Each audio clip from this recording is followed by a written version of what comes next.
Hello, my name is Eddie Tofpik. I'm Head of Technical Analysis and Senior Markets Analyst at ADM Investor Services International Limited, and here's your weekly technical analysis of Chicago wheat and corn. Chicago wheat. The main recent activity had been the fall below the significant neckline extension, currently at 655, of the small October 2020 to November 2020 head and shoulders top, which you can see highlighted on my daily chart in dark blue.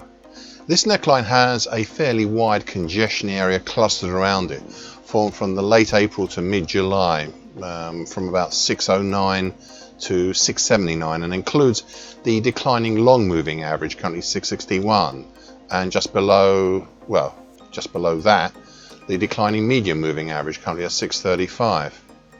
It is this congestion area that has been pressuring the top of rallies throughout September, October, now into November. 3 weeks ago, I also said, and I quote, "We have also seen a pattern form over the last few weeks. The pattern I have in mind is an unusual one, is one that immediately springs to mind but looks in the wrong place, and that is to see the whole of the late May to end of July action as a double top with a neckline at the same time having the same neckline extension of the small but influential October to November 2020 head and shoulders top," and that's the end of the quote.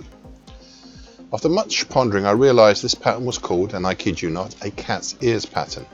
In essence, it's a double top in an overall bearishly, previously moving downward market, let's say. It is not that rare, but enough that it took me a while to remember its name. The potential below for a cat's ears pattern is at target X2 in the 502 zone. However, before we even look down there, we have some interesting supports. Notably, and on a closing basis, the May 2023 low at 587 3/4, which is just below the March 2021 low at 592. And we've yet in the past 2.5 months to see two real consecutive closes below that. So it's a good support, and on a pure low basis, the September low is at 570, which was tested in early September and again at the turn of the month from September into October, and so far has held. Even further down, we have the September 2020 low at 545 and the slowly rising 2016 to date optimized uptrend, currently at 520. Interestingly, the potential target X2 is also just above some quite historical congestion supports between 495 and 500. Thus, we are very much harder to reach target below. For now, I'll leave it as such because there is something else developing which looks of more immediate interest but of a bullish nature.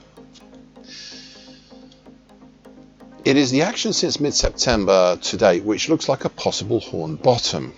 It may even be seen as a triple bottom with early September's actions, but it's only on the continuous daily charts. Now, for now, I look to the late September to date action as a possible horn bottom, for primary target X higher up in the 640 area and a secondary harder reach target X1 in the 650 area.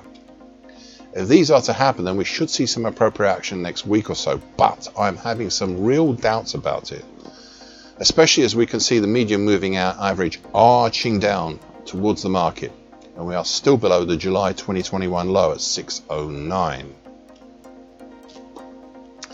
Chicago corn. The medium moving average, currently at 510, highlighted in purple on my daily chart, has been an effective cap on this market since about March, especially recently in October and earlier in June, when it was penetrated, but on both occasions has held down the market. This recent capping action in October resulted in a push down below the mid-September to late October lower bull channel line, highlighted in dark green on my daily chart. This move effectively put an end to a late July potential rounded bottom, and also at the very least changed the aspect and at most broke a larger pattern here, a May to September descending wedge pattern. I previously laid out some potentials on the top side for this pattern as it was likely to break higher from the pattern itself.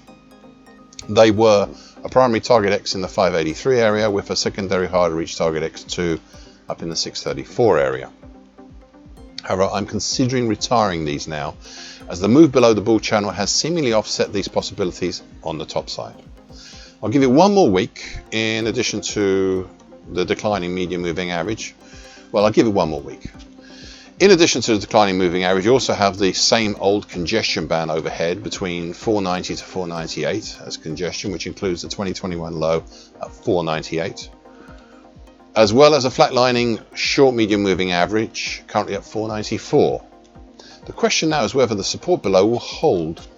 You see, we seemingly have little in the way until the lows formed over the summer, but around the 473 area. So the question now is, will 473 hold? You see, if it doesn't, then we have some congestion starting at 463 that isn't that strong. And I'm concerned that the ammunition overhead from the descending wedge pattern and the bull channel may punch through it fairly easily. It actually all now depends on that 473 zone. Thank you for listening. This weekly broadcast gives the essential market patterns and consequences. Please be aware of the risk disclaimer posted both at the front and the back of this broadcast. Copyright is Eddie Tofpik and ADM Investor Services International Limited. And here comes the final important bit.